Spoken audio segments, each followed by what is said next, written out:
Season's greetings on behalf of First Horizon and the Boone Area Chamber of Commerce, and welcome to Silver Linings, the story of Boone and Watauga County's COVID-19 response. I'm Jason Triplett, and I'm Senior Vice President and Market President for Northwest North Carolina for First Horizon. I'm also a member of the Chamber Board of Directors. Like many of you, COVID-19 caused us to change plans in 2020.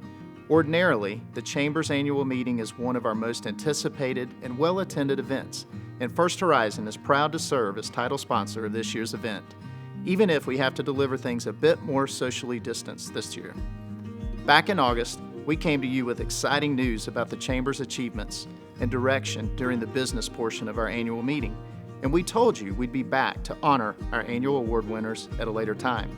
That time is tonight. Over the course of this program, we are proud to tell the story of our community's response to all we were dealt by the COVID-19 pandemic. Tonight, we will revisit the timeline of our community response, but in doing so, we'll be highlighting 9 businesses and individuals who came together at key times to aid the High Country in our time of need. And tonight, we honor their accomplishments. We hope you enjoy this program, and we can't wait to be with you in person in 2021. This is Silver Linings. Enjoy.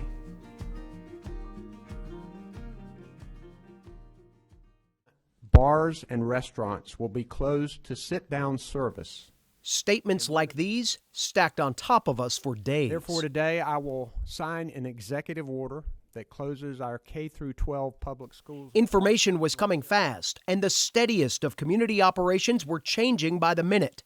On March 14th, schools across North Carolina were closed. And within days, Watauga County Schools officials completely reinvented how the system would operate. We talked about all the many things that we provide to our students and to our families.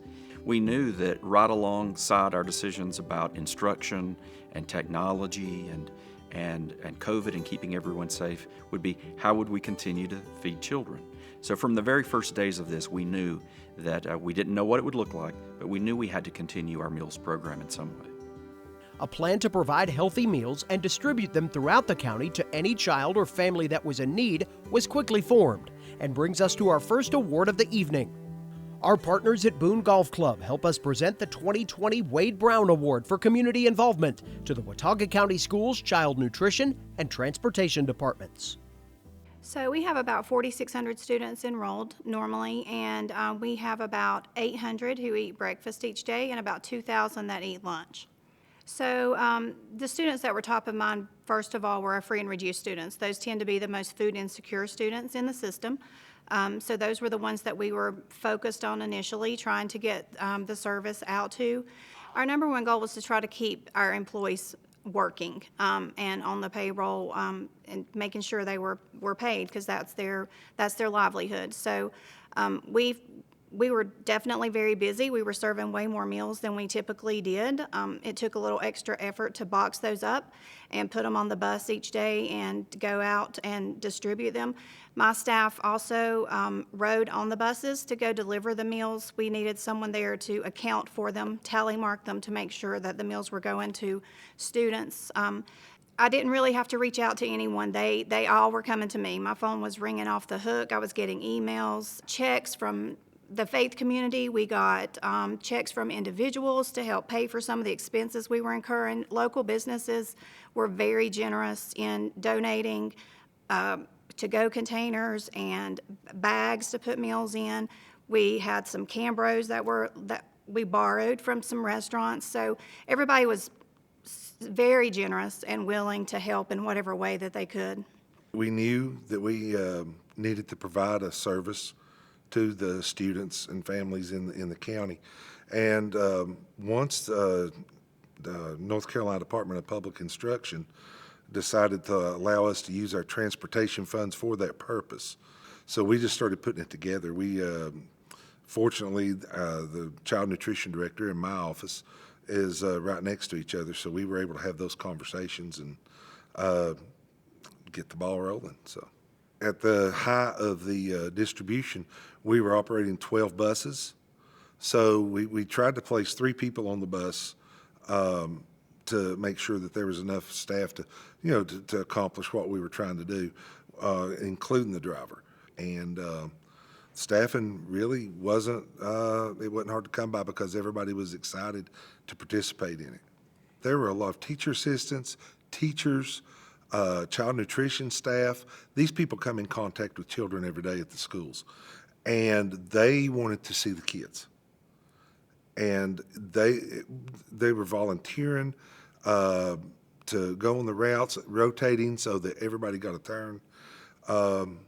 It was just really something to see for them to be out there and providing that service. Everybody wanted to do it.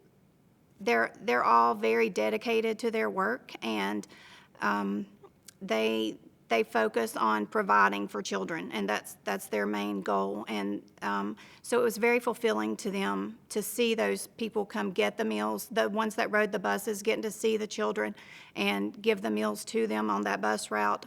It made them feel very satisfied and fulfilled that they were doing a service for our students.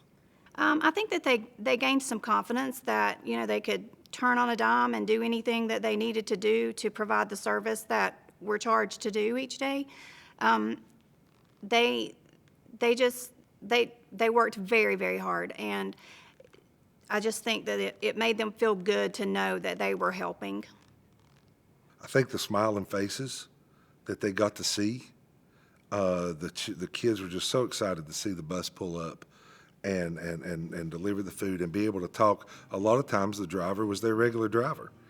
And so they were very, you know, happy to see them. Brought a little bit of the school's, you know, the atmosphere back to them.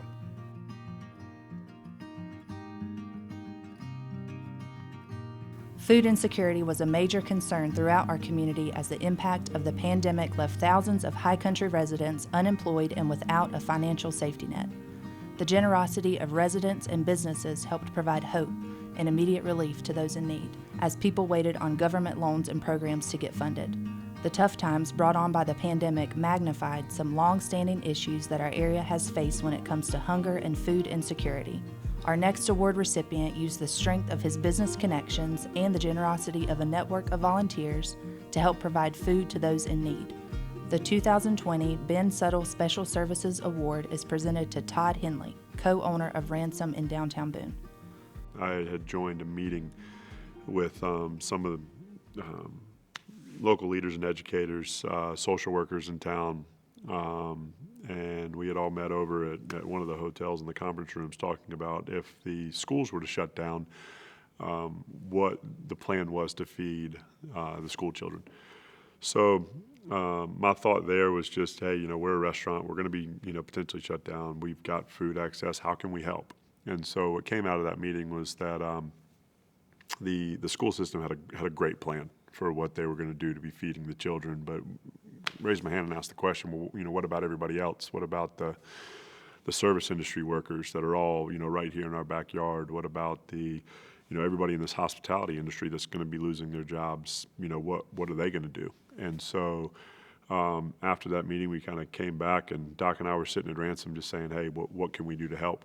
And we knew we had access to great food. We knew we had access to U-Haul boxes. So we said, all right, let's just, you know, continue to order food. Let's pack up some good groceries, and let's make sure that our service industry workers are taken care of. And now to date, we've done about 175,000 meals, and it really took off. So yeah, as the restaurants opened back up, we realized that we couldn't do it in our space anymore. So we found an incredible partner at Cornerstone Summit with Reggie Hunt's church, and they've just been insanely gracious.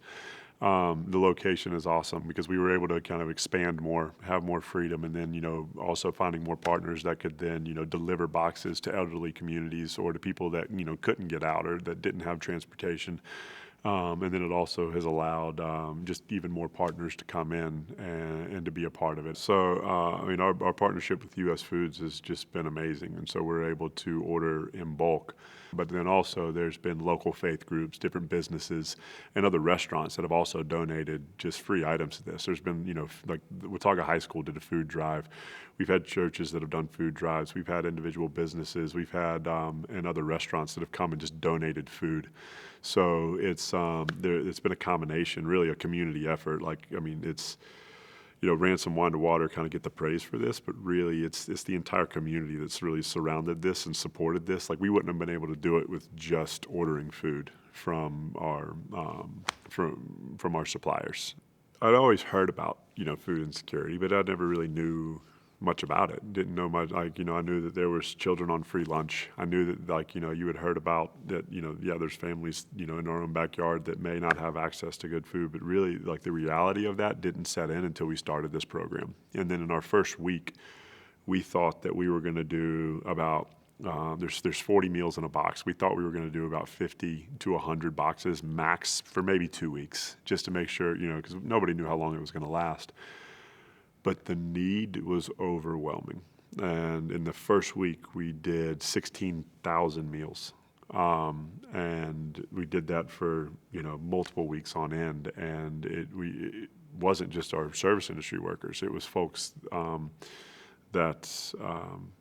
all walks of life. And so it really opened my eyes at that point. Very quickly realizing, man, this is an issue that affects a ton of people. Yes, right here in our own backyard. And when the global pandemic is over, food insecurity doesn't go away. There are still people that struggle to put good, healthy food on their table for their families, every day. So Wine to Water, we are actually, kind of pivoting with this. And what's been created is something we've never done with kind of some disaster response. And so this was a, international disaster, and we were able to respond with helping with food insecurity in our own backyard. Out of that was also, was born these emergency response kits where we are responding to natural disasters like forest fires out west or hurricanes that hit the Gulf Coast, partnering with the Cajun Navy. So we've been able to shift and pivot to be able to respond more now to, locally in our own backyard, and then just nationally to other disasters because of this. I think there's no better medicine than service and love. It's there's so many times that I can speak for me. When all this hits or when I'm starting to feel down, I get in my own head and I start, woe is me and what's, and I get worried about, myself and think internal and how am I going to protect my unit and my family and my business and it gets very selfish and self-centered. And the second that we can get outside of ourselves and go love and serve someone else, and we realize that, our problems aren't the center of this universe, life just seems to work out. And then it also brings so much joy to yourself and to those around you because, you're able to provide a basic need for somebody. Delivering food is not just about distribution. A steady food supply helps solidify various types of markets throughout our community. As restaurants were closed, suddenly those markets were drying up for area farmers who relied on selling locally sourced crops to help complete signature menu items or to simply provide access to food for residents. Our next award recipient was in the right place with the right service at the right time. Expanding storage and sales capacity for local farmers brought more supply to the marketplace and stocked the local shelves with fresh meats and vegetables from sources right here in the high country while being presented in a touch-free environment. Mass General Store helps honor this year's recipient of the everGREEN Award for Sustainability to the High Country Food Hub. The High Country Food Hub's an online farmers market. Right now, you could find over 1,000 different products that are listed within 100 miles of Boone from 82 different farmers and food producers. Customers go online Thursday through Monday at midnight. They place an order online, and then farmers bring their products to downtown Boone. Our staff and volunteers aggregate and sort those products into boxes for customers each week. In February, before COVID hit, we were seeing around 110 customers each week and sales around $4,500 each week for 50 or 60 farmers and food producers. Today, it looks like around 3 times that. And so sales that are around 20,000 each week and customers, around 300 customers each week. Really quickly in March, we saw sales and the number of customers jump pretty quickly because customers were seeking a contactless way to pick up their food. They were also seeing a lot of shortages at grocery stores. So pretty quickly into April, we saw around 500 customers where we had been serving 110, and sales around 30,000 where we were seeing 4,500 each week. And so that's a pretty quick jump, and it changed how we were operating the food hub. We also saw a significant need in our community related to food insecurity. We saw the expansion of EBT, or what was called food stamps, for school-aged kids. And so we were able to expand our Double Up Food Bucks program to serve more people than we've ever served since we've had the program. Over the last year, we've connected and served 1,300 new customers to the Food Hub. And that's a really impressive number. And the thing about local food is people are dedicated to it. So a third of our customers shop every single week and purchase $100 or more through the Food Hub. And that kind of dedication is what buying local and supporting your neighbors is all about. The biggest challenge that we had immediately was cold storage.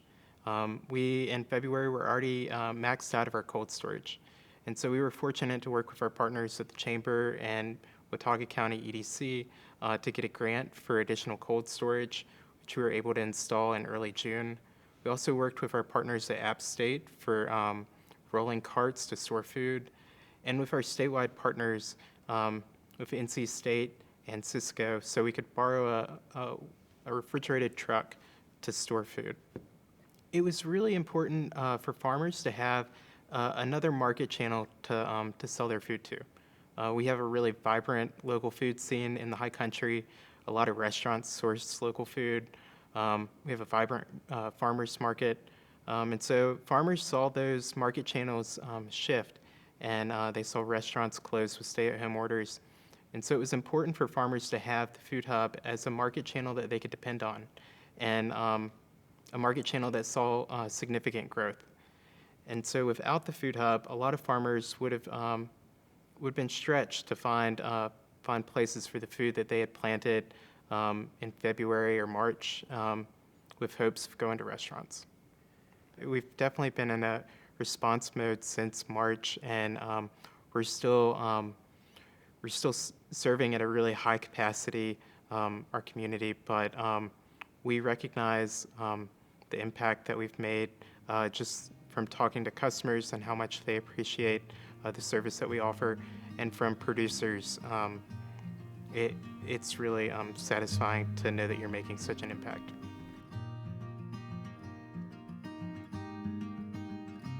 The rapid expansion of the Food Hub, banks and CPAs working together through the night to ensure businesses got loan applications submitted correctly, local governments working with businesses to lessen operational burden as new orders were issued. The spirit of partnership fostered new alliances as our community sought to meet the changing needs of friends and neighbors. In early April, Appalachian Regional Healthcare System sought donations of hand sanitizer as national supplies were running low. 2 local businesses connected quickly on a solution to provide a local source of a product that was in high demand. LifeStore Bank helps us tell the story of the 2020 winners of the Dan Meyer Partnership Award, Boone Drug Incorporated and Go Postal in Boone. Appalachian Regional kind of put out a plea in the paper for the community to come by their side and to help them with some of these necessary items that they were running low on at the time, because the market was just being kind of strained. There was not a lot of product available, and certainly for them being healthcare providers in the capacity that they are, it was just really important that they had this. So it was one day I saw this article, and I was driving down the road, and immediately I'm thinking, well, this has got to be something that we can help with having pharmacists that compound, that know how to do this, that are able to see the resources that USP has come up with for us to compound this for them. And so that's kind of where it all began. So when it was first started, Corey and Ashley actually were doing some things in their living room of trying different techniques to try to make this work, and using different ingredients. And so that was kind of the birth of it all. And then it was kind of a thought of, well, who could we bring along on this ride that would be willing to help us and invest some resources. And we were able to bring ingredient and kind of the packaging to go with it, but we had no way to label it, and we knew that we needed some way to provide to the consumer a proper and nice looking product that would help them understand what was in it and how to use it and the details. And so I thought, well, I've been doing a lot of work with Go Postal. Let me call Jason and Christy and see kind of if they'd be willing to embark on this journey with us. At this point in the COVID process, everybody was still reeling. And as a community member and business owner, I was kind of going back and forth, okay, how can I take care of my employees? How can I take care of my customers? How can I keep the business going? And what can I do to help other people? And when Spencer came to us with this idea, it was like, oh, this is perfect, because I don't compound things. But we actually had a service that they needed in order to make it a viable product for the community. And so everybody that works for me was happy to throw ourselves into this and get this out as quickly as possible to help take care of the people that take care of us every day. Well, Spencer actually came in. We've been working with them, just signage that they need, fulfilling any needs that they might have as far as Boone Drug itself. So when he, as he mentioned, came up with this idea, he immediately came to us and just sort of laid it out. Here's a possibility. Is this something you'd be willing to help with? And immediately, we're absolutely. Our brains started thinking. We all got together and sort of collaborated. Okay, what's the most efficient way that we can get this done? Because time was an issue. There was a need for it right away. So he would give me all of the information. Here are the requirements. We have to have this. We immediately knocked it out. We did make it a rush order, so we stopped all production on all other jobs and immediately put that into production. And then once we received the product with the hand sanitizer already in it, once they were printed, they were put on the bottle, and we did it as fast as we could. When you come together to do something like this, it puts another layer on your relationship and your respect for each other and just your knowledge of each other and how both companies work, so that you know in the future something else may come up and you may be able to say, oh, well, we worked really well with them last time. Let's see if we can do that again. So it was just really great, especially with the fact that our two companies are located right there together and we see each other all the time and we know each other, but you don't really know somebody until you work in a stressful situation with somebody, and they were really great to work with, and we were just really happy to be able to help. We saw this need and we said, well, we can procure the ingredients and the way to package it and find a partner to do it, and we want to give that away. And I think that's the accomplishment of loving and cherishing a community pharmacy setting like Boone Drug, that we can kind of chart our own trajectory. We don't have a big corporate office with a huge playbook of things that may be out of touch with the reality of our community, but we're able to see a need and kind of pivot on a dime in a day's time to say, well, this is something that I know we can do, and so let's just find some people to bring along with us and go after it and get it done.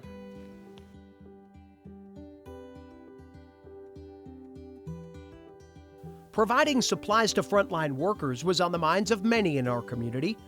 Blue Ridge Energy donated N95 masks to help area medical providers. Businesses like Suga and Misty Mountain Threadworks were among the first local manufacturers to pivot to PPE production.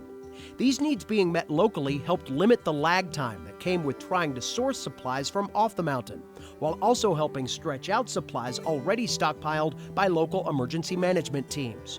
Resource is everything in a time of crisis, and our next award winner used a unique manufacturing space and a trusted name in the medical supply market to quickly answer the need for boosting testing supplies not only locally, but around the country. Wells Fargo presents the recipient of the 2020 Alfred Adams Award for Economic Development to Watauga Opportunities Incorporated.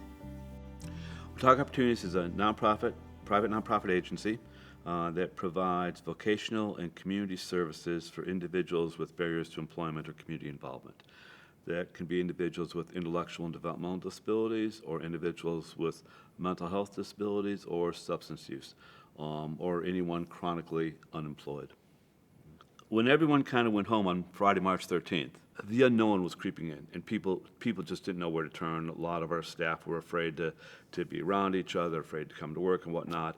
And it just came upon me that Winston Churchill's line from the Blitz bombing in London during World War II just seemed to be most appropriate, which is stay calm and carry on. We need to respond to this in a rational, calm manner, and we need to keep doing what we're doing as best we can.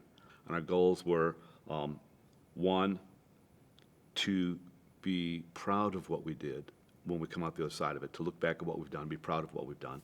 And number two, we saw this as an opportunity for excellence. You know, this is when we're challenged. We feel like we're a very responsive, quick to move nonprofit agency, and this is an opportunity for our excellence. But we also talked to staff about decisions and how we're making decisions in quicksand, and that the decision we made this week may well change next week, it may well change next month, and just bear with us, but we're going to keep you informed. And our promise to staff was we will keep you informed all the time. We just need to stay calm and keep doing what we're doing. We have a company we work with named Sardstedt from Newton Conover. They're a German firm, and they actually make different types of test tubes. And we had done different surgical medical products. We have 3 FDA-approved controlled environment spaces where we assemble and package medical devices. And we assembled and packaged some of the medical lab testing devices for them. They contacted us in mid-March and said, we're going to be sending you a lot of these sample collection tubes that you normally do, where we're screwing the lid on the tube and we put them in various count bags. We put them in bags of 50 or 100 or 500 or whatever the case may be. But they said, we're sending you 750,000. And this was mid-March. And 2 weeks later, we got a call from them saying, how much more can you do, because we need to send you 1 million. And we started then producing. By the 1st of April, we were up to about 750,000 a month. And by the 1st of May, we're up to 1 million a month. And now our projection is by December, we will have created 10 million sample collection vials that are being used in the COVID test kits. They're being sent to LabCorp, NIH, and CDC, being used all over the country. And we've hired a number of additional staff due to that demand. We have a manufacturing operation, and we also have a service operation. Within our service operation, within both operations, we have tremendous staff. And we try and run the organization. Well, we've gotten quite large. We've got about 100, 110 employees now. We try and stay family-oriented. We try and be responsive to the individuals that work for us and their family, recognizing that they work for their families. Our services had to turn on a dime. We provide a lot of services in schools, 27 high schools, every high school essentially from Asheville up to Sparta. All those students went home March 13th. We had to turn our in-person services for special ed students into virtual services. We've got tremendous staff that are very, very astute at curriculum design, and what I found out, we're also very, very good at technology. And they were able to take our entire platform and our curriculum and turn it into a virtual platform. So by the 1st of April, when students were coming back in a virtual means, we were able to offer our pre-employment transitional services for special ed students off of a virtual platform. And then during the summer, they tweaked that and got that stronger and stronger. So when we started classes in the fall, we have an even better virtual platform to provide these vocational services to special ed students. I think that the entire pandemic has caused all of us to live outside the box. The box we always talk about getting outside of, we've been living outside of it. And things that now are commonplace, such as we have Zoom classes for a lot of our participants. A lot of our participants are still at home. And we have Zoom classes a couple times a day where we go through all kinds of curriculum with them. I mean, one thing, I walked in to say hi to everybody during a Zoom class yesterday, and they're talking about gift-giving protocol, you know, and just different things like that. So the social skills we're trying to help people with disabilities focus on. All those types of skills we've gotten into a virtual format. We have had individuals in the past who've had one medical condition or another, and they have to be hospitalized or they have to be home for 4 or 5 or 6 weeks. And when we talk with their families, oftentimes they're really scrambling to want to get back to Watauga Opportunities because that's where their peer group is. That's where their cohorts are. And so now with the virtual platform, we can get on and hook up with them and get them involved with their cohorts and their friends and their classes, 2 or 3 times a day, even while they can't attend. So those things that have just been a response to the pandemic, actually going forward, can become a normal part of daily operating procedure for us.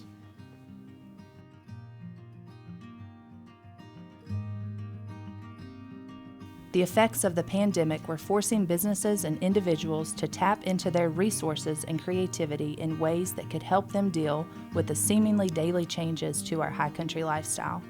Businesses had to reinvent how they operated, offer new methods of product delivery, or even invent new products or services to help meet the demands of the moment. Information was coming quickly too, and trying to swim in a sea of executive orders, new government programs, and evolving health and safety protocols on top of everything else was overwhelming. The Boone Area Chamber of Commerce jumped to create new channels to distribute information and help separate facts from rumor. The Keep Boone Healthy initiative was born, aimed to promote health and safety guidelines being communicated by App Healthcare and other partners, but to also remind locals and visitors alike of the power of our local purchase decisions and the impact they have on our economic survival and ultimate recovery. Our next honoree helps explain the impact of this community response. The inaugural 2020 Keep Boone Healthy Community Leadership Award is presented to David Jackson.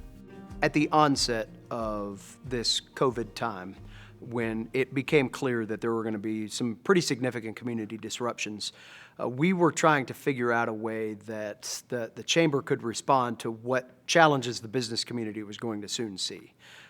Having no idea what those challenges were yet was a little bit difficult, but we knew that there was going to be some need out there. So I had a conversation one day with Dr. Elliott. He was at a meeting. I was sitting in the Food Line parking lot out in Deep Gap, and we started talking about different community response options that were there. And he had mentioned that the city of Austin, Texas, actually had rallied around losing South by Southwest and really put a big emphasis on their local community coming out to support their local community because of such a big economic loss. And we thought, well, there is a way that we could channel that same kind of action here, where our local community has always been so supportive of local businesses, their neighbors, the people that they see on a daily basis.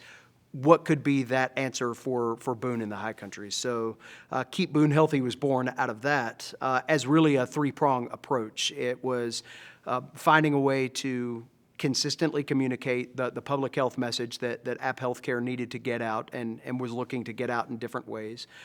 We also wanted to keep Boone healthy economically and encourage people to support local businesses, take that extra step and support neighbors, support families that are putting food on their table based on the dollars that are being generated.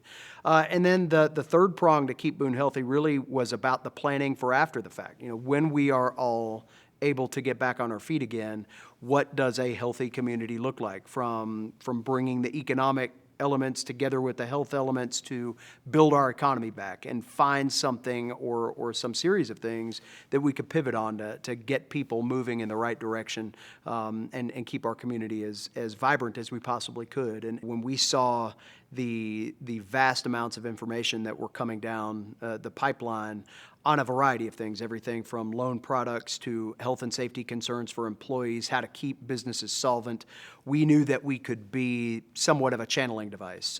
At the same time, App Healthcare had reached out to us looking for some ideas to expand their communication channels. And that's really where the Keep Boone Healthy video podcast series came from, was a way to meet people where they get their content. How can we parse this stuff out? So it became a website landing page. It became a grid that was easy to see what restaurants were open and how they were serving and things along those lines, especially marketed days, to try to get people to think about takeout options. If you could center that around a Takeout Tuesday, maybe they take out on Wednesday, Thursday, Friday, and Saturday, just by knowing that that option was available. So, I remember very vividly standing in our lobby when Governor Cooper announced that restaurants were closing. And that sparked the immediate change. And from that point forward, Wisteria and I immediately went to work on a way that we could contact as many businesses as we possibly could at that point in time to think about, how they could communicate operational changes. Katie went to work on website redesigns and how that information flow would work, and then how we could deliver information on a regular basis to people about all these various changes that were coming down. Susan and Janine reached out to members to try to find out where they were. What were those bits of information that they were needing. Natalie kept our operation running. We had a business to run too, and she made sure that we were solvent and we could take time, other staff time, to make sure that we could help others, that we could keep our lights on too. And with the Sports Commission kind of folding up there for a brief period of time, Rochelle became our jack of all trades. It was a team effort to understand that we had to have an ability to get a lot of information out very quickly, but also to very specific groups. Navigating COVID and all that our community has been through since March has taken a community-wide effort, from the business community to our elected officials to churches, organizations, families working together. But the Boone Area Chamber of Commerce has been forefront in the leadership of our community's response to this from the very beginning. And the board of directors of the Boone Area Chamber of Commerce have been very proud to see the work that David Jackson and the staff of the chamber have done. Back in March, when all of this sort of became obvious to us that we as a chamber were going to need to step forward and take a lead, it was David's idea to create this campaign to keep Boone healthy, a way to sort of unify all of the efforts going on in our community to keep the business community healthy, to keep us all physically healthy, and keep us focused and working together.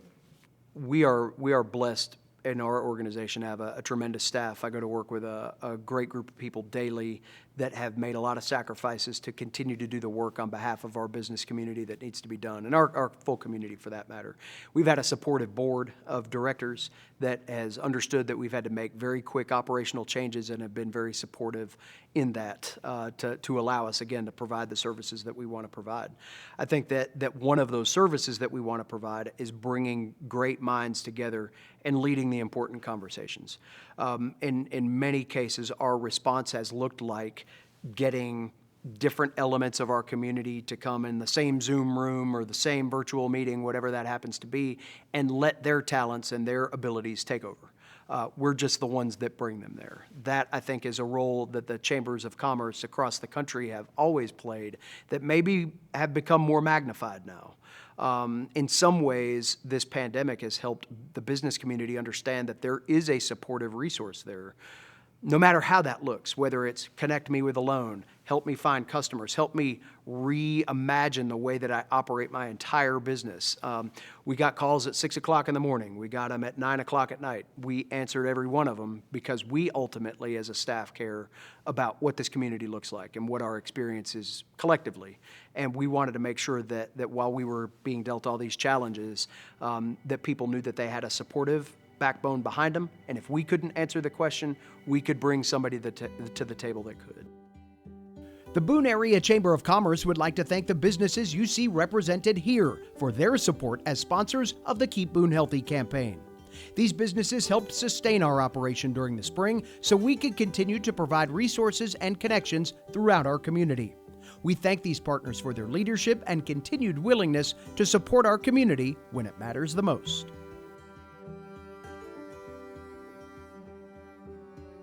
The voices of our high country leaders became the soundtrack of our community response.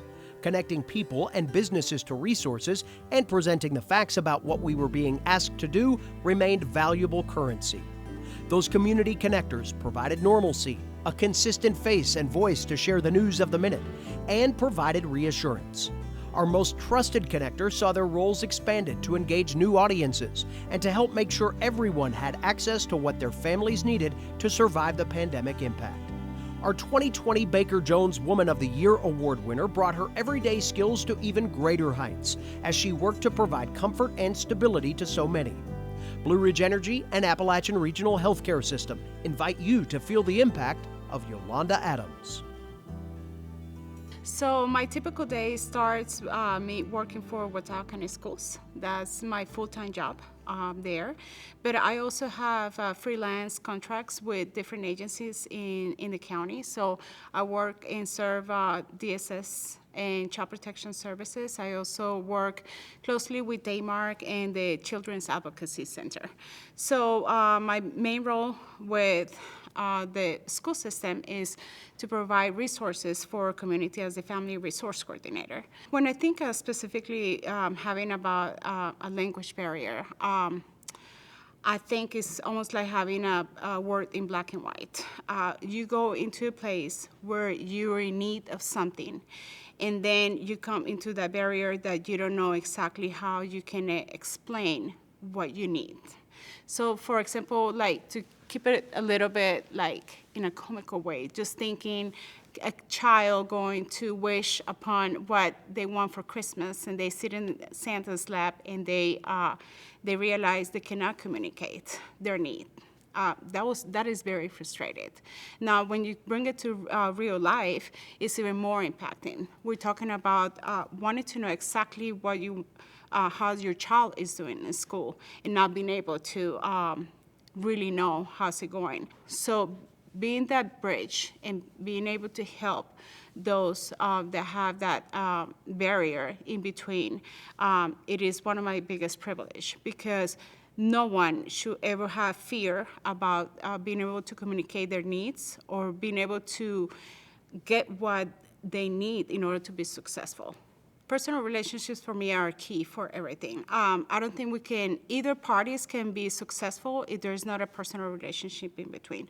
So like talking about like law enforcement, that was one of my main goals, to build that bridge of creating this personal relationship between law enforcement and our Latino community, for example. It was so unknown, even for law enforcement, how to maneuver the Latino community, how to approach them, what was the right way, what was the wrong way, why when there is a traffic stop, maybe law enforcement was not sure why maybe a Latino person doesn't look at them directly to the eye. Simple things like this. So when you build that relationship and you make both parties be in understanding, and there is education and there is trust and there is a communication, then that relationship starts to build up. Her work extends far beyond just what happens in schools. She's helping families navigate driver's licenses or public benefits or looking for jobs or working through issues with the federal government. She's even worked closely with families when families experience a death and need to work across international borders between governments. For many families in our community and our school system, Yolanda is the resource to help navigate a wide range of different systems and barriers and obstacles that otherwise they wouldn't be able to navigate. The families that I work with have become like my family. This year has been extremely hard, not just, for me, it has been extremely hard, I think, for every single person in the world, but here is, I think that my drive is to provide for the needs of those who are in immediate need for something. So on those hard days, I'm a woman of faith. I always go to that first. And then after that is just, what can I do today to make somebody's problem go away? This is a perfect moment to be educated on so many issues, like racial issues and everything, that have been so under the table. Nobody wants to talk about it because there are difficult topics to talk about. So this is the time that I have, talked to my families when we have had the meetings and workshops that we do and everything. The main thing that I want to do is I will be your interpreter or translator for the rest of your life if you want me to. But how can I empower you to do it yourself? That is my main goal, actually, for my families, to empower them and have absolutely everything that they need in order to be successful. If they need some help from me, that's perfect. But now, what I focus the most is to give them everything that they need so they can develop their own voice.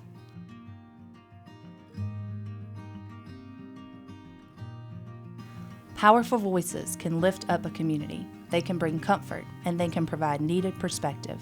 Boone and the High Country thrive when people are here.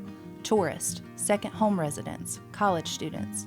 When they combine with our local residents, the eclectic nature of all that makes our community unique comes to light. The easing of restrictions statewide in May meant the return of our off-mountain friends and visitors. Businesses implemented new procedures to protect staff and customers. The Show Your Love campaign asked visitors to treat our community like they would treat their own when it came to responsibility and pandemic-related safety. Our next award recipient was not only an early adopter of many of today's now routine health and safety standards, but he was a strong advocate for our business community's ability to comply with state-led directives to keep the High Country safe without any extra burden. The Boone and Watauga County Tourism Development Authorities present the 2020 Sue W. Wilmoth Award for Advancement of Tourism to LENNY, COTTOM. As things started to progress, we were closed for about a month, and we started seeing the writing on the wall that things were going to have to change to get reopened again. And to do that, we had to make sure that we were keeping our staff safe as well as keeping our customers safe. And we had to lay it out to where this is what we're going to do. There's not going to be any exceptions to these rules. Everyone's going to abide by these rules. And we told the customers before they came, these are the things we're going to do, and to make them feel more comfortable that they were getting out, spending their money with us, coming outside, enjoying things with their family. And that's really what that was about, to try to make people feel comfortable so they wanted to come outside again. Well, I think it is important. I think sometimes some of the council people don't understand that perspective of things. You need to give these business people an opportunity to run their business safely and properly, and where they can function properly. These people are all business people. We know how to start things from scratch and make them go. So it's kind of the same thing again. This pandemic came along. We had to figure out, okay, we're going to have to adjust to what we've been doing, and we're going to have to go in this direction. So I think that was what I was trying to say, was you need to give us an opportunity to do that, to make things better, make things safe for people. Just saying you're just going to have to shut down just wasn't a good answer.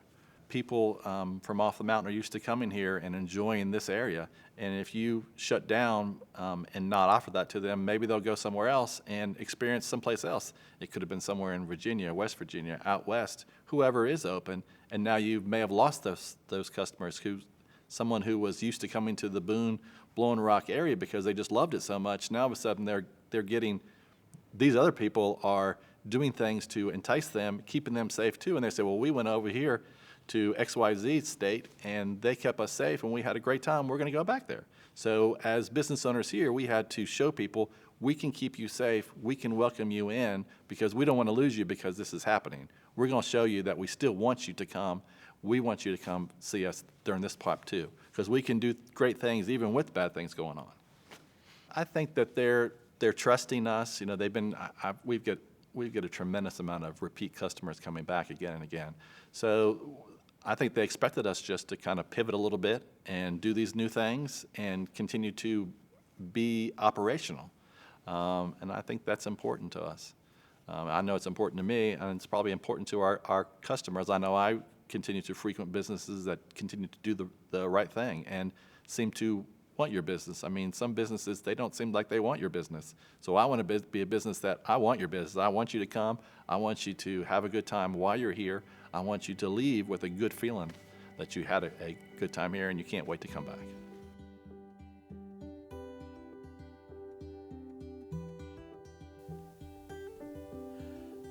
Show your love, a community rallying cry. Treat our community like you would treat your own. That message helped set the stage for visitor interaction, but it also came from a place of genuine care from community leaders that simply want the best for High Country residents and their families. As we introduce a new award into our annual slate of honors, the notion of taking care of one another brings forward one of the strongest traits of those that work daily and tirelessly to make the lives better for the people around us. The namesake of our newly minted Citizen of the Year award embodied that spirit and motivated countless others to dig in and provide a friendly face and a helping hand.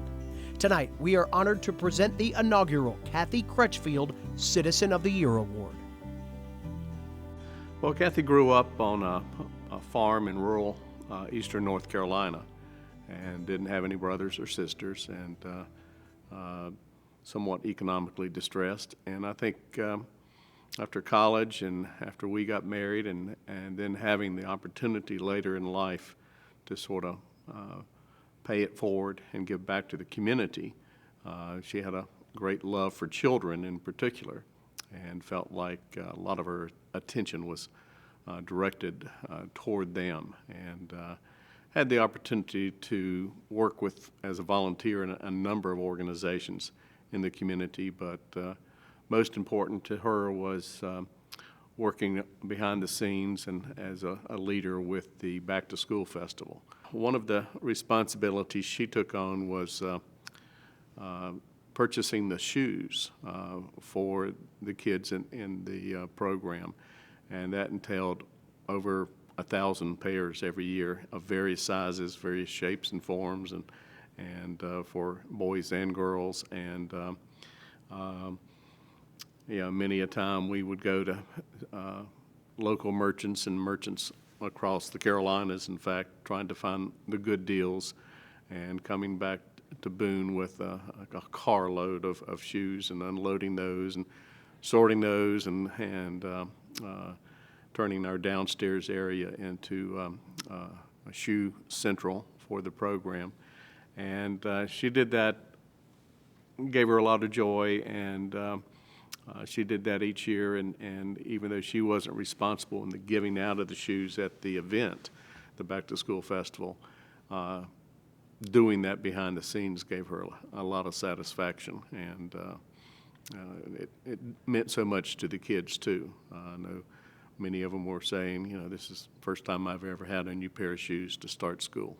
So our whole family and her friends and colleagues that she's worked with over the years feel honor in having the award named after her. But she did give a lot as a volunteer to a dozen organizations locally, and I think those groups are so happy to be included in that as well, that she spread her time and energy and talent among those folks. And this is probably the most unusual year we've ever had in the Watauga community, and to choose someone like Jennifer Green, who was probably the most significant leader in dealing with the COVID-19 problem. We couldn't be happier to have the first person to receive the award go to Jennifer in particular. I think I started thinking about all the preparation for a future pandemic probably in February. We had heard about it, and I thought, oh, it's probably nothing, and then we kept hearing more, and we got our first case in early March, and so that's really what made me think we're going to see more actions here. And I think that part of it has been trying to think through really the fact that we have so little control when we have a pandemic, and trying to remind ourselves what we can control. Before the pandemic, we spent a lot of time thinking about what really our mission of App Healthcare is and what are our core values that we hold dear, and we've really gotten an opportunity to lean into them a lot this year. When I've had an opportunity to remind our staff really over and over to say, even if you're the person taking the phone call, if you're the one doing the fax machine, if you're the one sending the email or answering a call, various inquiries, everything that we do adds up to this bigger whole, which is really impactful and makes a big difference. And just trying to remind our staff that, they really do make a difference, and they should feel, really good about the work that they are doing. And I think that's reminded them to, sort of take a minute to reflect and keep going when it's been really hard. It's about trying to cut through the noise that we all have. We're all in this heightened level of anxiety, so I'm just trying to, be like everyone else and think that, what I would like to hear is what are the key things that I can do, and what's the key takeaway that I need to have to protect my loved ones and the people that I'm around, and myself. And I think we're just trying to come from a place of empathy because we know this has been really hard in a lot of different ways for people. It's been harder this year than I would have imagined. In our pre-pandemic planning, I don't think we would have ever imagined public health advice being so polarizing as it has been this year. And so that's been challenging. But I do believe that one of the ways that we've been successful is just trying to build partnerships so that it's not just our voice, but it's the collective voices that are sharing the information that we're putting out that's really making the difference. And I think that's the goal of public health, that it's not just the health folks carrying it, but it's everyone knowing that they can help influence the health of their community by taking the right action steps. Jen and the App Healthcare, or local health department, have been a lifeline to our schools in helping us to navigate the Department of Health and Human Services guidelines, best practices, testing procedures, isolation protocols. As school teachers and school administrators, this has been a whole new world to us. But Jen has been a fantastic and close partner to help us to work through all of this. I think it's about having a strong leadership team. It can't be just me. It's also, supportive board members and having local government leadership that supports us and having our, really collective leadership team take time out to have a conversation. We started doing daily huddles and, we spent time just having some open mic space for people to say, here's what I heard, or this is what I'm worried about, or here's a situation that came up yesterday. And it helps us problem solve together so that it's not just, one person's brain, but all of us collectively. And I think when people have an opportunity to express their concerns and problem solve together, it helps build the whole team's capability. Before, whenever I heard the word pandemic, it's almost like pandemic equals panic. It's you don't know how you're going to react. You don't know anything about that. And I think Jen, the way that she has been so calm to always approach everybody to educate. When I do like the videos on Que Pasa Palache and everything, it is exhausting, and it's not the same topic over and over. I mean, for her to be on top of, the numbers, to make sure that she was covering all businesses, that the whole community was aware, the campaigns that she did and created, and also, in partnership with the Chamber of Commerce. I'm mesmerized of her work ethic. And then again, she's so clear and so calm during a moment that we needed that. We needed somebody who was giving us all the information that we needed, what to do, how to follow in such a calm way that we all did it because it was like, okay, we can do it. We can handle this. I hope that there is some longstanding support for all of us having a role in supporting public health outcomes because we know that they're tied to so much in our whole, our whole life, our economy, our so many systems that operate well when we are healthy and when we have public health working well. And unfortunately, it's sort of the curse that we've had. When public health works well, no one sees it. When things are solved quickly, we don't actually see the need for it. So I'm hoping that we will learn from this and there will actually be some investment in public health and, not to just turn it to a financial conversation, but a lot of folks don't realize how much work it is to operate a public health agency and make sure that we have quality staff and that they're ready for the next pandemic that might be around the corner. And it's been a challenge for us. So I'm hoping that there will be lots of support locally, at a state level, and at a national level to support, public health as a as a goal for us as a community, but also as a country, because I think it's going to be needed at every level to see that we've learned from this pandemic and that we're prepared for the next one.